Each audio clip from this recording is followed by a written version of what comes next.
Hey there, everybody. My name's Allison Ostrander, and I'm the Director of Risk Tolerance here at Simpler Trading. And in today's options video, I am actually going to switch gears from what I've been looking at prior and look at a potential bullish trade idea. Now, part of that reason is for the market itself. Overall, we were doing a pretty good job of holding below the 100-period simple, which we know can be a bearish sentiment. And then we had CPI, and CPI, the market reacted positively to, right? So we had this great bounce up. We broke the 100. And so now we're attempting to try and hold this as support. Now, I don't know if this is going to last very long.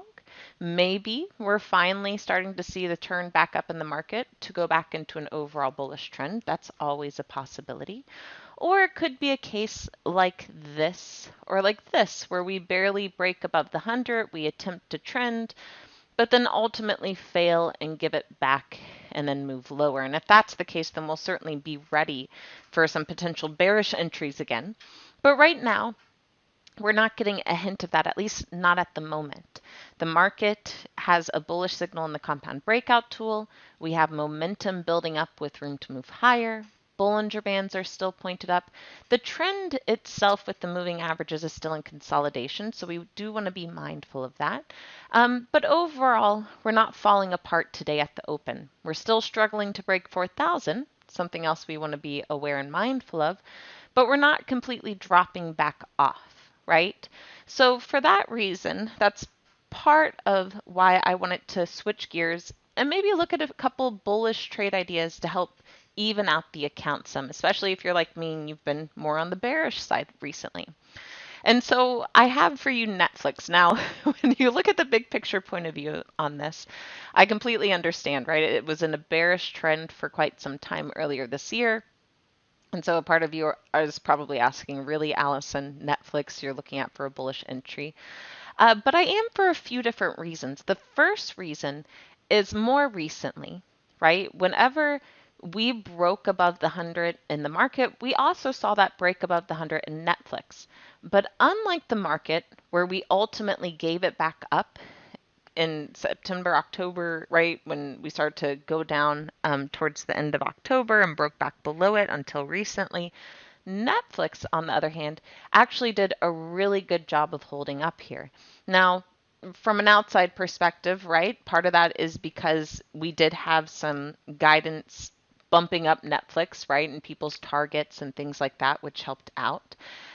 There's also the case of Netflix potentially going to an ad subscription style service, like we've seen a lot of other streaming services have done, like Hulu in the past and things like that. And so Netflix, which said they weren't going to do stuff like that, is now all of a sudden looking at it, which of course, would means potential more money and shareholders like that, more subscriptions.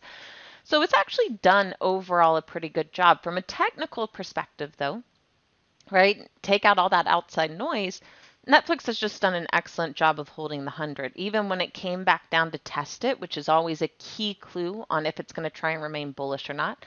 Netflix did a beautiful job of holding it. We actually made some bullish divergent bars, and then we bounced up into earnings, and earnings was actually able to break outside of this first consolidated range and try and push us higher. And this level that used to be resistance around 250 is now in turn acting as support.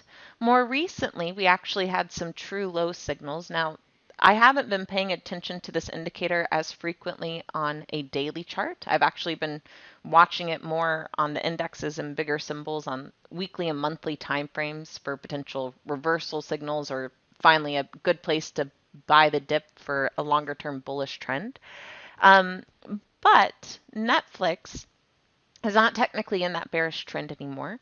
When this signal started to print, we did not have the Bollinger Bands flaring open with that possibility of a continuation lower. And so this right here was already starting to become a valid signal of this might be a good place to quote unquote buy a dip, either at least to go up and test resistance, if not continue higher in the trend.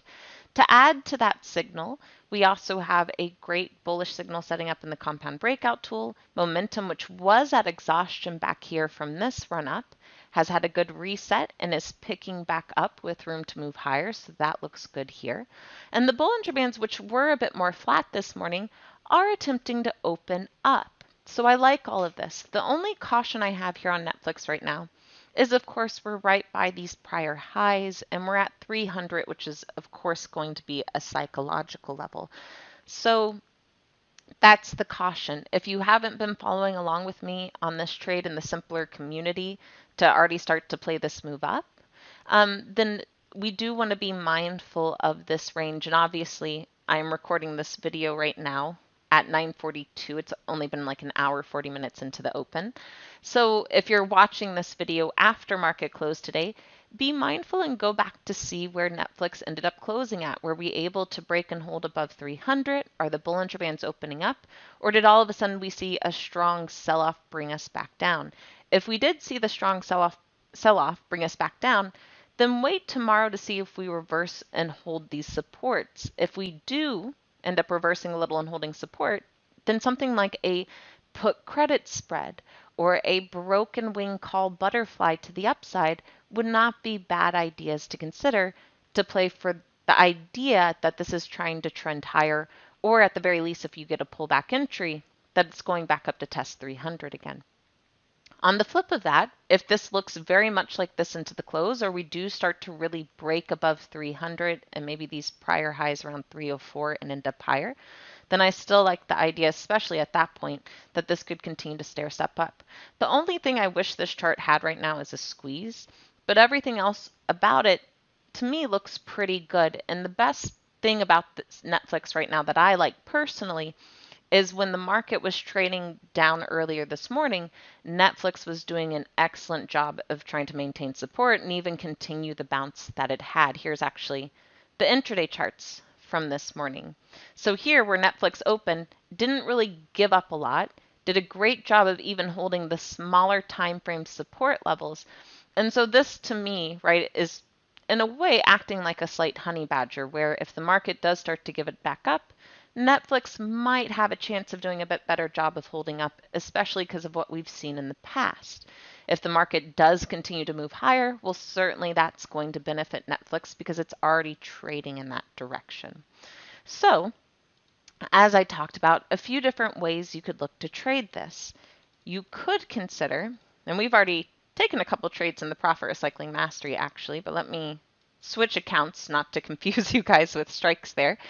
But you could look to do this a few different ways, right? So like I mentioned, if you did get a pullback down into support, you could look at something like an at the money credit spread. I personally would not do a credit spread at 300 in case this ends up holding as a price level, right? But if you're back down near the simple moving averages around 275 range and it holds, something like an at the money credit spread would not be a bad place to go about it on the put side.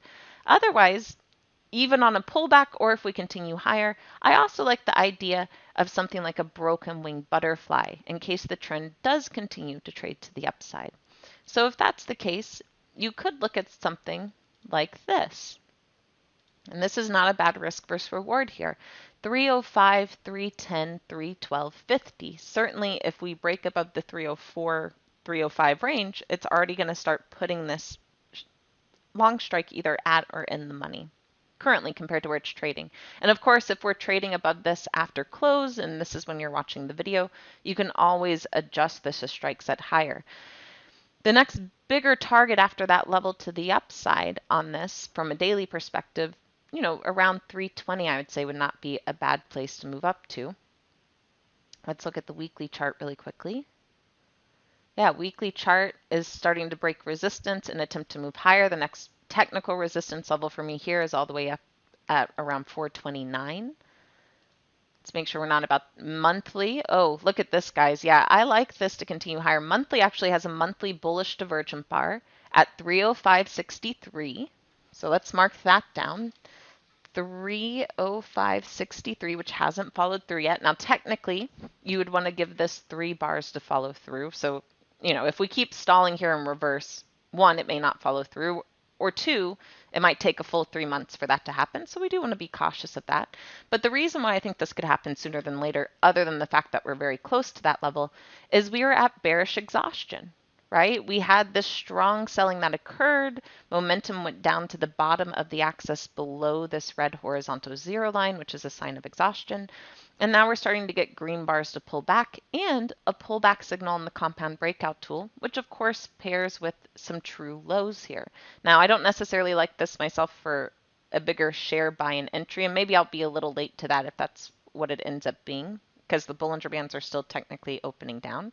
But it could be a good sign that we're going to reverse up into resistance. And even here, we're attempting to hold back above the 100 and the 10, and our next big technical resistance level is still above 400. So I like the possibility that at the very least we could continue to chop in this range to allow this to reset, if not continue higher. So back to that daily perspective, something like a broken wing butterfly could be a great benefit. One, it helps keep the risk low. Right now for the 305, 310, 312.50, it's only about a $1.06 cost basis, right? That's not too much capital risk for this trade idea. If we do go up to 310 by the end of the week, which has a lot of open interest around it, right? And we manage to stall there into the close, then you have a max profit potential of around 398. Let's just round this up to 105. I know it's jumping around. So 105 is our entry point, 395 max profit potential. Not a bad risk versus reward. If this goes completely in the money, that's where the forgiveness factor comes in on a debit broken wing butterfly like this. There's still actually a profit potential to it of it settling for 250. That's what the spread would be worth, the difference of the debit spread and the credit spread. So 5 minus 250 is 250. 250 minus our 105 cost basis means we still have about a 145 profit potential. Well, that's already above 100% return on the risk, even if it goes completely in the money. So I really like how this setup looks. Now, once again, if we're trading higher at close by the time you watch this video or the next day maybe, you can always look to move this a strike set or two lower to continue to play to the upside.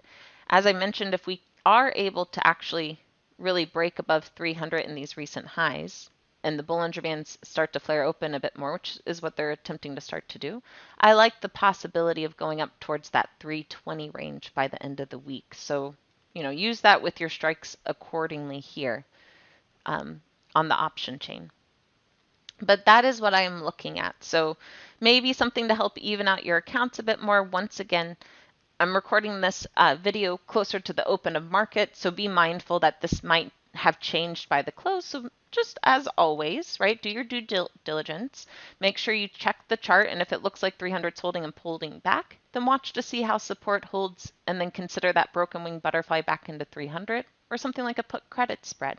If we're like this or higher into the close, then I still, at the very least, like the idea of the broken wing butterfly to play for that move higher while still keeping capital risk low.